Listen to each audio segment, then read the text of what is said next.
Rangkuman informasi pilihan dari berbagai kabupaten dan kota di Jawa Timur segera hadir dalam Buletin Jawa Timur. Buletin Jawa Timur.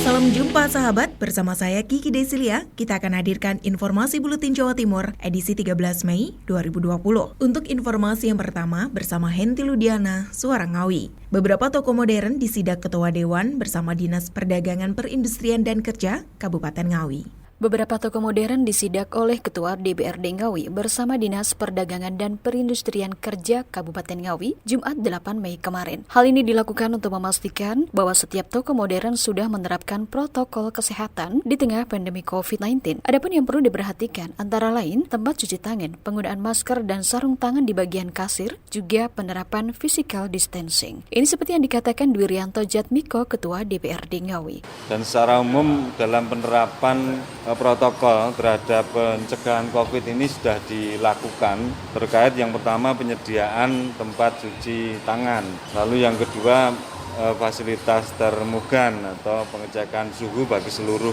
pengunjung, lalu yang ketiga itu himbauan terhadap wajib masker yang dari hasil kami sidak beberapa yang masih perlu ditekankan itu adalah terkait pengenaan physical distancing di kasir.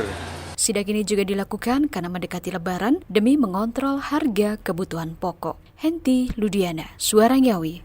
Baik sahabat, kita ke RGR FM Tulung Agung bersama Mega Kristi. Membawa kabar, dinyatakan lolos rapid test 10 PMI karantina di kampung halamannya. Tiba pukul 22.30 waktu Indonesia Barat, ke-10 PMI pekerja migran Indonesia yang selama ini bekerja di negara Hong Kong langsung disambut oleh tim dari Dinas Tenaga Kerja dan Transmigrasi. Ke-10 orang tersebut langsung dilakukan pendataan untuk mengetahui data diri serta asal wilayah mereka tinggal di Tulung Agung. Setelah cukup dilakukan pendataan ke-10 PMI tersebut, juga dicek kesehatannya oleh petugas dari Dinas Kesehatan Tulung Agung untuk memastikan mereka bisa melanjutkan perjalanan ke desa masing-masing. Ke-10 PMI tersebut sebelumnya sudah lolos pemeriksaan rapid test yang dilaksanakan di Bandara Soekarno-Hatta, Jakarta. Dengan begitu, mereka bisa melaksanakan karantina di desa masing-masing. Setelah dijemput pihak pemerintahan desa dan keluarganya, para PMI tersebut pulang ke desa masing-masing. Mereka berasal dari desa-desa yang ada di Kecamatan Ngunut, Pakel, Bandung, Rejotangan, dan Sumber Gempol. Saya Mega Kristi, 90,1 RGR FM Tulungagung. Menuju Oza Ahmad, Radio Persada FM, Kabupaten Blitar. Ditunjuk sebagai rumah sakit rujukan, RSUD Ngudi Waluyo Wulingi rutin mendapat rapid test dari provinsi. Rumah Sakit Umum Daerah RSUD Ngudi Waluyo Wulingi, Kabupaten Blitar sudah ditunjuk sebagai rumah sakit rujukan penanganan pasien COVID-19 oleh pemerintah Provinsi Jawa Timur, sehingga secara rutin mendapat bantuan rapid test.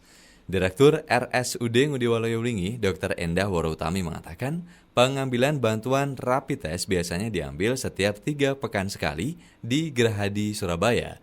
Jumlah rapid test yang diterima di setiap pengambilan tidak menentu, namun rata-rata berkisar antara 100 hingga 160 rapid test. Diakuinya, sebenarnya dengan jumlah itu masih belum cukup untuk memenuhi kebutuhan. Namun pihaknya memastikan memaksimalkan kondisi yang ada saat ini, sehingga pencegahan penyebaran COVID-19 tetap maksimal. Kalau jumlahnya tidak mesti, karena tergantung pemberian mereka dari jatah mereka. Pernah kita terima yang pertama 100.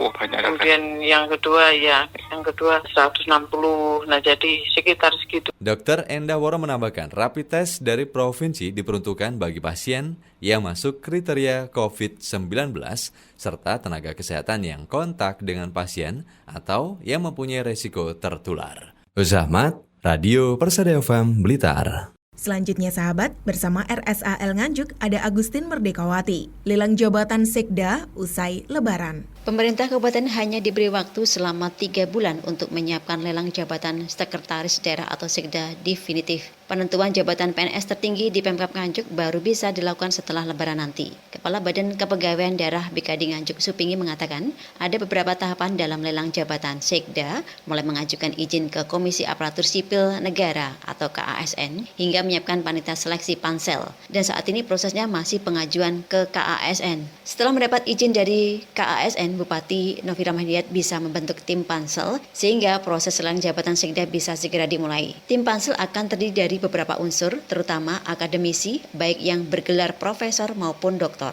Untuk lelang jabatan Sekda tidak hanya diikuti oleh ASN di Pemkab Nganjuk, melainkan terbuka juga untuk ASN dari luar Pemkab Nganjuk yang memenuhi syarat. Dari 105,3 FM, Agustin Merdekawati. Berikutnya, dari Mahardika FM Kota Blitar. Bersama Surya Muhammad membawa kabar, Dinas Kesehatan Kota Blitar menilai tingkat kepatuhan pemilik toko modern meningkat dibanding tahun lalu.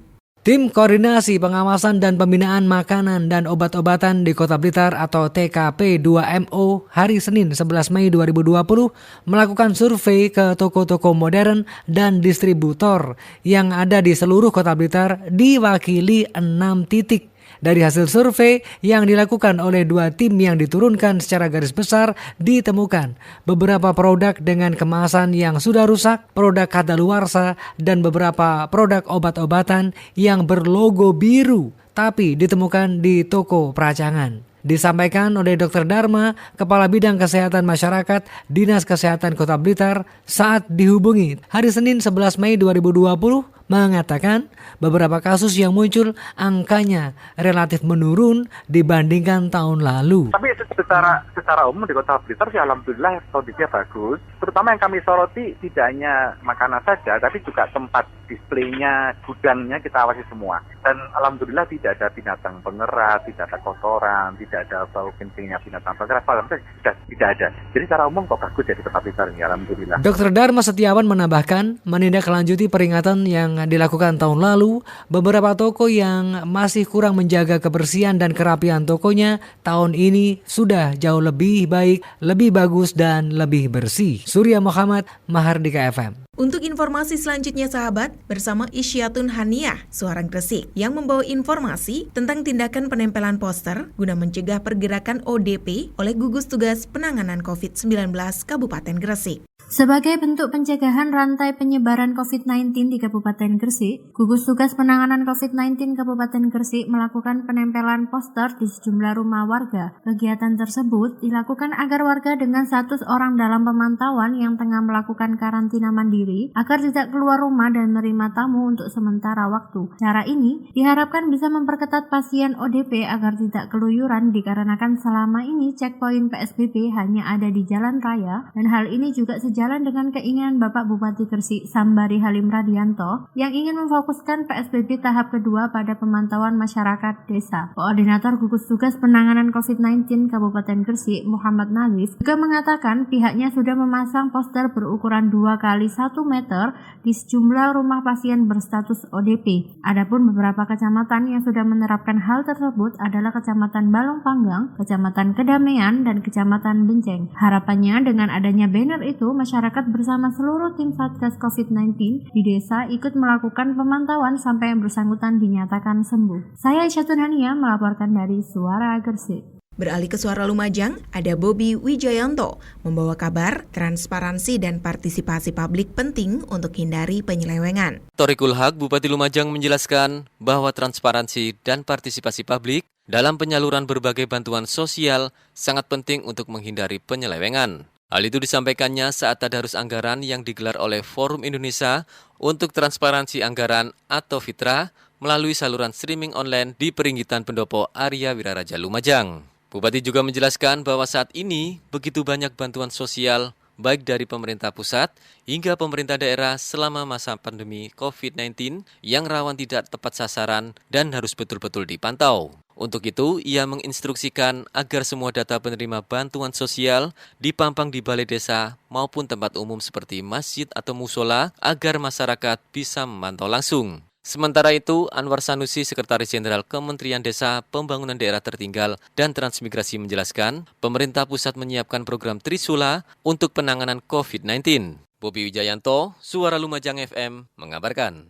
Sahabat menuju Suara Sidoarjo, ada Billy Patopoi. Dengan kabar, sanksi baru telah disiapkan dalam PSBB tahap kedua. Tingginya pelanggaran PSBB tahap pertama di Sidoarjo, khususnya pelanggaran jam malam, mendapatkan evaluasi dari Gugus Tugas Penanganan COVID-19 tingkat kabupaten. Hal ini disampaikan Ahmad Zaini, Sekda Kabupaten Sidoarjo, saat ditemui di gedung DPRD Kabupaten Sidoarjo pada Selasa 12 Mei. Sanksi-sanksi sudah dikonsepkan dan diputuskan untuk PSBB tahap 2, diantaranya tidak mendapatkan layanan untuk SIM atau SKCK, penahanan KTP, sampai penahanan kendaraan. Pelanggar jam malam akan mendapatkan sanksi berupa tugas sosial untuk membersihkan tempat ibadah, fasilitas umum lainnya, bahkan makam. Beberapa yang sudah dikonsepkan itu tidak mendapatkan layanan untuk SIM ataupun SKCK, terus penahanan KTP sampai penahanan kendaraan.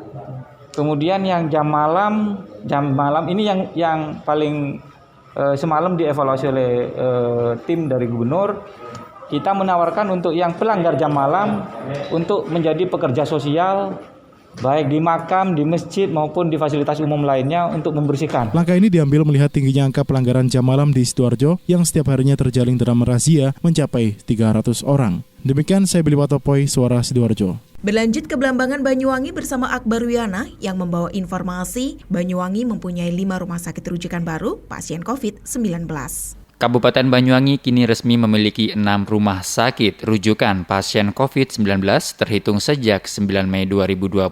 Sebelumnya di Banyuwangi hanya ada 1 rumah sakit rujukan COVID-19 yakni RSUD Belambangan. 5 rumah sakit tersebut adalah Rumah Sakit Umum Daerah Genteng, Rumah Sakit Al-Huda, Rumah Sakit Fatimah, Rumah Sakit Bakti Husada, dan Rumah Sakit Graha Medika. Kelima rumah sakit ini sebagaimana yang telah diajukan Pemkab Banyuwangi kepada Pemprov Jatim terkait permohonan penambahan rumah sakit rujukan COVID-19 guna mengantisipasi lonjakan jumlah pasien di daerah. Bupati Banyuwangi Abdullah Aswaranas mengaku bersyukur 5 rumah sakit yang telah diajukan disetujui semua oleh Gubernur Khofifah. Menurutnya penambahan rumah sakit rujukan ini sangat dibutuhkan untuk antisipasi penanganan pasien COVID-19 di Banyuwangi. Anas menambahkan rumah sakit tambahan itu mewakili geografi Banyuwangi yang sangat luas. Dia mengungkapkan dengan memiliki 6 rumah sakit rujukan COVID-19 yang tersebar dari ujung utara hingga selatan, penanganan bisa dilakukan secara lebih cepat. Akbar Wiana, Belambangan FM Banyuwangi melaporkan. Kemudian bersama Kolik Maulidi, Ralita Pamekasan sempat menolak PDP asal Propo Pamekasan akhirnya diisolasi di RSUD Smart. 1 orang pasien dalam pengawasan atau BDP yang berasal dari Kecamatan Propo sempat menolak ketika akan dilakukan isolasi di Rumah Sakit Kabupaten Pamekasan. 1 BDP tersebut berusia 52 tahun dengan kegiatan sehari-harinya berdagang di Pasar Kolpajung. Ketua Penanggulangan COVID-19 RSUD Smart Pamekasan, Dr. Saiful Hidayat mengatakan, pasien asal Kecamatan Propo tersebut masuk dalam kategori PDP. Lalu sempat tidak mau ketika disuruh isolasi diri di Rumah Sakit Umum Muhammad Nor, serta juga di Rumah Sakit Waru, pasien pulang tidak mau diisolasi, namun tetap dalam pengawasan tim medis. Sapaan akrabnya Dr. Saiful menyampaikan, meski kemarin 1 orang PDP ini sempat menolak, namun saat ini pasien telah masuk ke ruang isolasi tepatnya pada jam 9 tadi pagi di Rumah Sakit Umum Daerah atau RSUD Dr. Haji Slamet Martodirjo, Kabupaten Pamekasan. Awalnya dia mau masuk ke Rumah Sakit M. Nur. Dari Rumah Sakit M. Nur disuruh ngamar, nggak mau diisolasi. Di Rumah Sakit Waru juga nggak mau. Pulang tapi kita awasi. Ya baru masuk hari ini. Baru saat ini jam 9 masuk di ruang isolasi di Rumah Sakit Pamekasan RSUD. Dr. Saiful menambahkan, memang kebanyakan pasien COVID-19 ketika disuruh untuk melakukan isolasi diri di rumah sakit akan menolak, yakni karena yang pertama pasien tidak boleh dikunjungi oleh keluarga atau siapapun. Kedua, ketidaksadaran pasien sehingga tidak mau dinyatakan terpapar COVID-19. Dan terakhir, karena dari pihak keluarga tidak membolehkan untuk dilakukan isolasi. Holik Maulidi, Ralita FM Pamekasan. Dan informasi yang terakhir dari Suara Madiun bersama Amanda. Meskipun di tengah pandemi, pasar modern dan tradisional di Kota Madiun tetap buka, asalkan sesuai protokol kesehatan. Bundaran Taman Praja di Jalan Serayu Timur selalu menjadi pilihan favorit bagi warga Kota Madiun. Bundaran tersebut menjelma pasar tumpah setiap Ramadan, tak terkecuali di masa pandemi ini. Keramaian menjelang waktu berbuka tak jauh beda dari tahun-tahun sebelumnya. Kondisi tersebut membuat pro kontra di tengah masyarakat. Kepala Dinas Perdagangan Kota Madiun, Gaguk Haryono menegaskan tidak ada larangan berjualan untuk pasar modern dan tradisional, termasuk pedagang kaki lima asalkan memenuhi aturan. Belakangan, tim gugus tugas percepatan penanganan TGTPP COVID-19 Kota Madiun menggencarkan penertiban pasca seorang warga dinyatakan positif terinfeksi virus corona. Razia dilakukan di tempat terbuka hingga mal. Razia tersebut sebatas menindak mereka yang tidak mengindahkan physical distancing. Saya Amanda, Radio Suara Madiun. Baik sahabat, demikian informasi Buletin Jawa Timur edisi 13 Mei 2020. Saya Kiki Desilia, sampai jumpa. Rangkuman informasi pilihan dari berbagai kabupaten dan kota di Jawa Timur baru saja sahabat dengarkan dalam Buletin Jawa Timur. Buletin Jawa Timur. Buletin Jawa Timur bisa sahabat dengarkan Senin sampai Jumat jam 8 pagi dan 4 sore. Disiarkan serentak di Lembaga Penyiaran Publik Lokal Suara Sidoarjo, Persada Kabupaten Blitar, Mardika Kota Blitar, Ralita Pamekasan, Suara Sampang, Suara Kota Probolinggo, Suara Lumajang, Suara Pasuruan, Blambangan Banyuwangi, Wika Mojokerto, Suara Gresik, Pradia, Suara Tuban, Malawapati Bojonegoro, Ersal Nganjuk, Suara Madiun, Suara Ngawi, Suara Pacitan, Praja Angkasa Trenggalek, dan RGR Tulungagung. Persembahan dari Asosiasi Lembaga Penyiaran Publik Lokal Jawa Timur.